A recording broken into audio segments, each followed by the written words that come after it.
හරි පුතේ. ඉතින් අද අපි සුපුරුදු පරිදි අදත් අපි වර්ණ පාඩමෙන් හම්බ වෙමු. ඉතින් මේ දරුවෝ මම කියන්නේ මුලින්ම කියන්න තියෙනවා මේ පාඩම ගොඩක් වැදගත් පාඩමක්.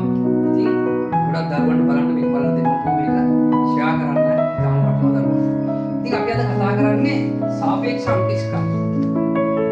දැන් පුතේ අපි කතා කරන්නේ සාපේක්ෂ පරමාණු ස්කන්ධේ නේද? අපි ඉස්සෙල්ලා බලමු අණුවක් කියන්නේ මොකක්ද කියලා. දැන් මේ තියෙන්නේ හයිඩ්‍රජන් පරමාණු නේද? හයිඩ්‍රජන් පරමාණු දෙකක් එකතු වෙලා හැදෙනවා හයිඩ්‍රජන් අණුවක්. H2 එන අණුවක්. මෙයා හයිඩ්‍රජන් අණුවක්. ඔක්සිජන් පරමාණු දෙකක් එකතු වෙලා හැදෙනවා ඔක්සිජන් අණුවක්. හරිනේ? දැන් අපි නිකන් මේ විදිහට මොකද? හයිඩ්‍රජන් පරමාණුක සාපේක්ෂ පරමාණු ස්කන්ධය එකයිනේ. එහෙනම් මෙයාගේ එකයි මෙයාගේ එකයි නේද? එහෙනම් පුතේ දැන් මේ පරමාණු දෙකක් එකතු වුණාට පස්සේ මේක කීයද? දෙකයි. එහෙනම් හයිඩ්‍රජන් අණුවක සාපේක්ෂ අණු ස්කන්ධය පුතේ දෙකයි. ඔක්සිජන් පරමාණුක සාපේක්ෂ පරමාණු ස්කන්ධය කීයද? 16. නේ? එහෙනම් මෙතන තව 16ක් තියෙනවා. මේ දෙන්න එකතු වෙලානේ පුතේ අණු ඇදිලා තියෙන්නේ. එහෙනම් අණුවේ සාපේක්ෂ අණු ස්කන්ධය කීයක් වෙනවද? ඕනද 16න් 16යි 32යි නේ අනේ ඔක්සිජන් වල සාපේක්ෂ අණු ස්කන්ධය 32යි නමුත් අපිට දැන් මේ විදිහට අපිට හිතුවට මේක අපි සංකීර්ණව ඒ කියන්නේ පාඩමේ විභාගයට එන විදිහට මුණ දෙන්න අපි ඒක හදා ගන්න ඕනේ. ඒකට අණුවක් කියන්නේ දැන් ඔයාලට පැහැදිලි. අණුවක් කියන්නේ මොකද්ද? පරමාණු දෙකක් හෝ කීපයක් එකට එකතු වෙලා සෑදෙන ඒකකයකට අපි කියනවා අණුවක්. නේද? මේ අණු ගැන ගොඩක් කලින් ඉගෙනගෙන තියෙනවා. දැන් මේව තව අණු කියනවා මේව නේද? දැන් කාබන් පරමාණුවකුයි ඔක්සිජන් පරමාණු දෙකකුයි එකතු වෙලා හැදෙනවනේ CO2 අණු. මේ විදිහට කාබන් ඩයොක්සයිඩ් අණු. මේ අණු දෙකයි මේකේ වෙනසක් තියෙනවනේ පුතේ. මෙයා සම පරමාණු අණුවක්, මෙයා සම පරමාණු අණුවක්, මෙයා විෂම පරමාණු අණුවක්. තව විදිහකින් කියනවා නම් මේවා මූල ද්‍රව්‍ය අණු. මෙයා සංයෝග අණු නේද? එහෙනම් අණු වර්ග දෙකයි පුතේ මොනවද? සම පරමාණුක අණු හෙවත් මූල ද්‍රව්‍ය අණු. අනිත් එක මොකද්ද? විෂම පරමාණුක අණු හෙවත් සංයෝග අණු. දැන් අපි කරන්න යන්නේ මෙන්න මේ අණු වල සාපේක්ෂ අණු ස්කන්ධය ගණනය කරන විදිහ. හරි සරලයි අර විදිහම තමයි. මොකද්ද? අපි තෝරගත්තානේ කලින්ම පරමාණු ස්කන්ධ ඒකකය කියලා එකක්. කවුද ඒ කාබන් 6 පරමාණු ස්කන්ධයෙන් 12න් එක. අපි ඒක අගයක් විදියට කියනවා නම් 1.66 ගුණ කිරීම 10 ඍණ 24යි ග්‍රෑම්. අන්නේ පරමාණු ස්කන්ධ ඒකකයට සාපේක්ෂව දෙන ලද අණුක ස්කන්ධය කොපමණද යන්න සාපේක්ෂ අණු ස්කන්ධයේ සැදී. නේද? සාමාන්‍යයෙන් අපි දන්නවා කාබන් ඩයොක්සයිඩ් අණුවක පුතේ සාපේක්ෂ අණු ස්කන්ධය 44යි. මොකද්ද මේකේ තේරුම? අර පරමාණු ස්කන්ධ ඒකකේ වගේ කාබන් ඩයොක්සයිඩ් අණුක ස්කන්ධය 44 වාරයක්. ඔක්සිජන් අණුවක සාපේක්ෂ අණුක ස්කන්ධය 32යි. ඒක අදහස මොකද්ද? පරමාණු ස්කන්ධ ඒකකේ වගේ ඔක්සිජන් අණුවක ස්කන්ධය 32යි කියන එකනේ.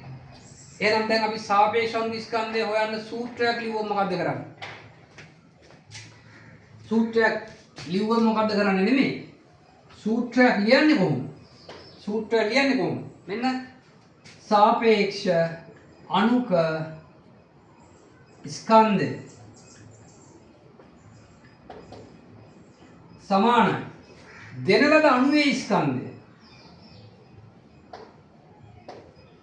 අණුවේ ස්කන්ධය බෙදන්න ඕන පුතේ මොකෙන්ද?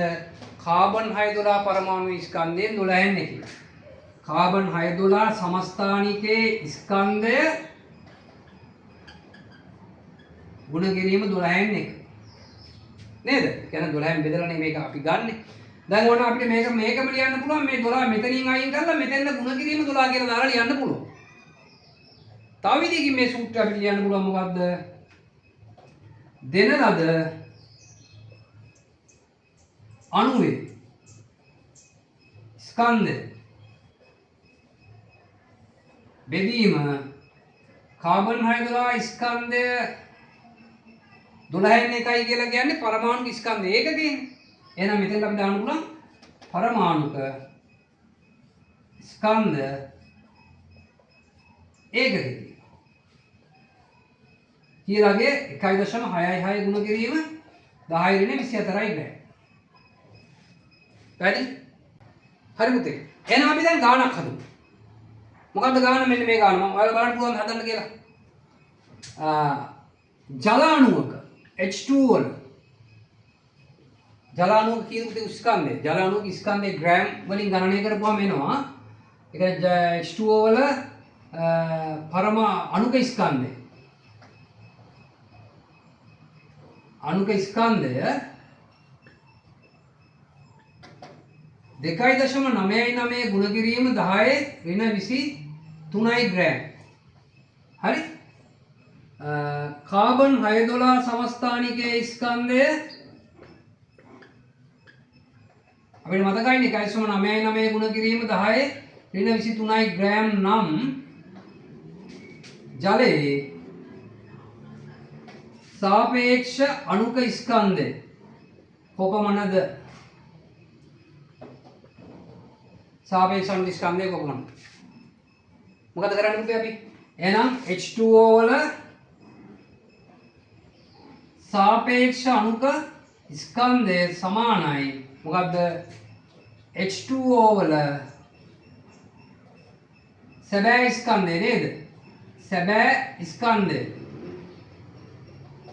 ඒ කියන්නේ පුතේ ග්‍රෑම් පරමාණුක ස්කන්ධය මතකනේ. ඒක බෙදන්න ඕන කීයෙන්ද?